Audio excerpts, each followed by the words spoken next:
दुनिया के सबसे मोस्ट पॉपुलर और फास्टेस्ट सुपर हीरोज में से एक यानी डीसी के फ्लैश के पॉपुलर होने के बावजूद भी उसका बड़े पर्दे पर सिनेमैटिक खाता अब जाकर बहुत ही धमाकेदार तरीके से खुलने वाला है। जहां पर आने वाली फ्लैश मूवी के अंदर फ्लैश अपनी फुल फॉर्म में तो दिखेगा ही साथ इस मूवी के अंदर दिखाई जाने वाली उसकी टाइम ट्रेवल और यूनिवर्स हॉपिंग एबिलिटीज डीसीयू के अंदर एक बहुत बड़ा मेजर शेकअप ला सकती हैं। अब जैसा कि हम ये बात जानते हैं कि डीसीयू अपनी रफ्तार से तो आगे बढ़ ही रहा है, पर एक सिनेमैटिक यूनिवर्स की जो उम्मीद हमने डीसीयू से लगाई थी उस मामले में हम डीसीयू की तरफ से पूरी तरह से सेटिस्फाइड नहीं हैं। और मेरे ओपिनियन में फ्लैश मूवी करंट डीसीयू की सिचुएशन को पूरी तरह से ठीक कर सकती है। कैसे? आज की वीडियो में हम उसी के बारे में बात करेंगे, जहां पर हम आज आपको समझाएंगे कि क्या है फ्लैश पॉइंट जिस पर आने वाली द फ्लैश मूवी बेस्ड होने वाली है और इसके कौन कौन से फायदे देखने को मिल सकते हैं जिससे एक सॉलिड डीसीयू 2.0 बनाया जा सकता है। एंड ऑब्वियसली ये सारी चीजें आपको समझाएंगी कि आने वाली फ्लैश मूवी डीसीयू के लिए क्यों इतनी ज्यादा जरूरी है।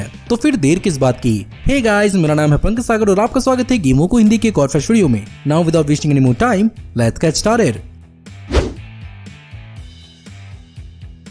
अब इस बात को कहने में कोई शक नहीं है और कोर डीसी फैंस भी इस बात से पूरी तरह से वाकिफ हैं कि बावजूद सुपर्ब कास्टिंग, एक्टिंग और वार्नर ब्रोस के पास पूरे के पूरे डीसी कैरेक्टर्स के होने के बावजूद भी हमें डीसी एक्सटेंडेड यूनिवर्स के अंदर एक सिनेमैटिक कंसिस्टेंसी देखने को नहीं मिली है। न ही वार्नर ब्रोस का अब तक डीसीयू को लेकर कोई प्योर विजन सामने आया है। जहां पर 2017 में जस्टिस लीग के थ्योरेटिकल फॉर्मूला के फेल होने के बाद वार्नर ब्रोस ने डीसीयू के लिए सेल्फ कंटेन्ड और आइसोलेटेड सुपर हीरो मूवीज के फॉर्मूला को अपनाया, जिनके कारण Aquaman, Wonder Woman 1984, Birds of Prey और 2021 की सुसाइड स्क्वाड मूवीज तो आई, पर इनके बीच कोई खास कनेक्शन देखने को नहीं मिला। ऊपर से वार्नर ब्रोस ने डीसी की मेन कंटिन्यूटी को छोड़कर कई दूसरे प्रकार की कंटिन्यूटीज को भी ट्राई किया है, जैसे कि 2019 की द जोकर और आने वाली रॉबर्ट पैटिंसन की द बैटमैन मूवी, जो बेसिकली बैटमैन को एक बार फिर से एक अलग अंदाज में एक्सप्लोर करेगी। इसके ऊपर से जैक स्नाइडर की स्नाइडर कट रिलीज होने के बाद डीसीयू के अंदर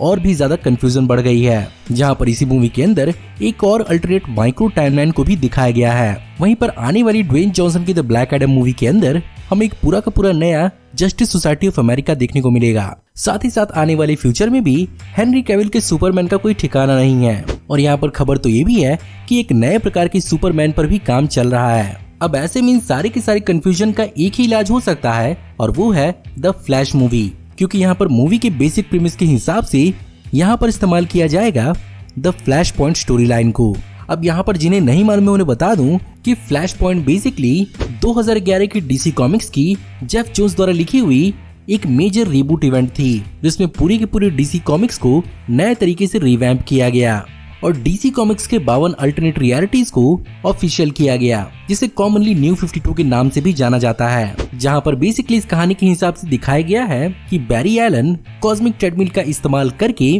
पास्ट में अपनी माँ की जान को बचाने के लिए जाता है, जहां पर वो अपनी माँ की जान को बचा तो लेता है पर यहाँ पर उसकी पूरी की पूरी दुनिया बदल जाती है। और इसी छोटे से अंतर की वजह से यहाँ पर ब्रूस वेन के पेरेंट्स के बजाय ब्रूस वेन की ही बचपन में जान चली जाती है, जिसके कारण उसके पिता थॉमस वेन बैटमैन बनते हैं और उसकी माँ मार्था वेन बेसिकली जोकर बनती हैं। दूसरी ओर यहाँ पर काल-एल यानी सुपरमैन बेसिकली कैंट फैमिली को नहीं बल्कि यूएस की गवर्नमेंट को मिलता है और वो सिर्फ यहाँ पर एक टेस्ट सब्जेक्ट होता है। और फाइनली अमेज़न्स और अटलांटिस के बीच एक बहुत बड़ी लड़ाई होती है, जिसका हर जाना पूरी की पूरी दुनिया को भुगतना पड़ता है। सोने पर सुहागा तो ये होता है कि यहाँ पर बैरी एलन के पास उसकी फ्लैश की पावर्स होती ही नहीं है। अल्टीमेटली सब कुछ समझने के बाद यहाँ पर बैरी थॉमस वेन की हेल्प से अपनी पावर्स को फिर से एक्वायर करता है और अपनी पास्ट में एक बार फिर से जाकर खुद को अपनी माँ की जान बचाने से रोकता है, जिसके कारण सब कुछ पहले जैसा हो तो जाता है लेकिन एक अलग अंदाज में। अब यही रिबूट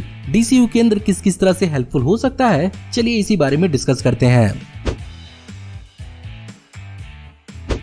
अगर डीसीयू को ट्रू सेंस में एमसीयू के कंपटीशन में मल्टीवर्स को एस्टैब्लिश और एक्सप्लेन करना है तो उसे मल्टीवर्स को एक्सप्लोर करना होगा। एंड ऑफ कोर्स ये मूवी एक बहुत ही बेहतरीन अपॉर्चुनिटी साबित हो सकती है, जहां पर बैरी बेसिकली माइकल कीटन के बैटमैन यूनिवर्स को एक्सप्लोर कर रहा है और यही मूवी एग्जांपल साबित होगी कि बैरी एलन की टाइम ट्रेवल एबिलिटीज कैसे काम करती हैं और बड़े पर्दे पर पहली बार स्पीड फोर्स को एक मल्टीवर्सल टूल की तरह एस्टैब्लिश किया जाएगा, जो फ्यूचर की डीसी मूवीज के अंदर अलग अलग मल्टीवर्स को एक्सप्लोर करने के लिए इस्तेमाल किया जा सकता है। और जब अलग अलग मल्टीवर्स को एक्सप्लोर किया जाएगा तो डीसी की पिछली आई कई सारी मूवीज और टीवी शोज का भी DCU के अलोंग साइड एक बहुत अच्छा सेंस बन सकता है और लोगों के बीच में फैली हुई कंफ्यूजन आखिरकार दूर हो सकती है। साथ ही साथ ये बहुत ज्यादा हेल्पफुल हो सकता है कई सारी पुरानी डीसी की फ्रेंचाइजीज को रिवाइव करने या किसी नए रीबूट को आने वाली फ्रेंचाइजी के अंदर जोड़ने में, बिना मेन कंटिन्यूटी यानी मेन DCU को कोई नुकसान पहुंचाए।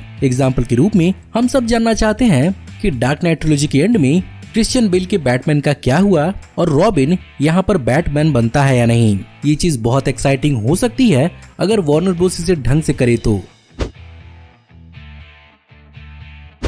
अब जब बात मल्टीवर्स को एक्सप्लोर करने की चल रही है तो यहाँ पर डीसी के एल्सवर्ल्ड की भी बात करना जरूरी है, जो डीसी कॉमिक बुक के अंदर अल्टरनेट रियलिटीज पर बेस्ड बेहतरीन आइसोलेटेड लिमिटेड सीरीज कहानियां थीं, जहां पर इन्हीं के थ्रू डीसी के कैरेक्टर्स और उनकी कहानियों को अलग अलग प्रकार से एक्सपेरिमेंट किया गया है, जिसके कारण हमें कई सारी बेहतरीन कहानियां जैसे कि सुपरमैन रेड सन, किंगडम कम और इनजस्टिस जैसी बेहतरीन कहानियां देखने को मिली हैं, जहां पर डीसी के इन्हीं एल्सवर्ल्ड कहानियों को कई बार एनिमेटेड फॉर्म में मूवी के रूप में तो दिखाया गया ही है, लेकिन वहीं पर इन्हें लाइव एक्शन फॉर्म में बनाना एक बहुत बड़ा चैलेंज और कंफ्यूजन था, जो ऑफ कोर्स यहाँ पर फ्लैश दूर कर सकती है। और अगर यहाँ पर फ्लैश मल्टीवर्स को सिनेमैटिक फॉर्म में एस्टैब्लिश कर देती है तो यहाँ पर द वॉचमैन और वी फॉर वेंडेटा की तरह ही डीसी के बेहतरीन एल्सवर्ल्ड कहानियों को बिल्कुल कॉमिक बुक की तरह ही मूवीज में उतारा जा सकता है, या फिर किसी नए तरह की एल्सवर्ल्ड कहानी को डीसीयू की वास्ट मल्टीवर्स का हिस्सा भी बनाया जा सकता है, जैसे कि रिपोर्ट्स के हिसाब से आने वाली एक नई ब्लैक सुपरमैन मूवी, जिसका रोल यहाँ पर माइकल बी जॉर्डन प्ले कर सकते हैं। और बेसिकली ये वास्ट कंटिन्यूटी में एक बहुत बड़ा झंझट भी नहीं बनेगी।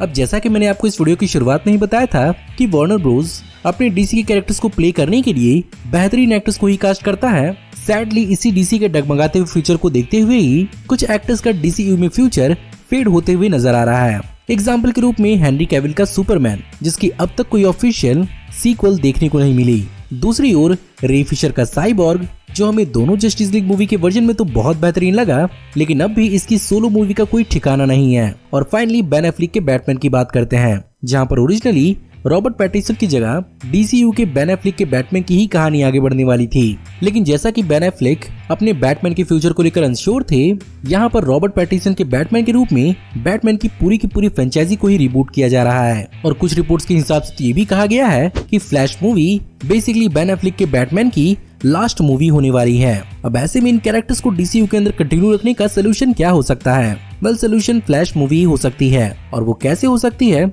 चलिए बात करते हैं।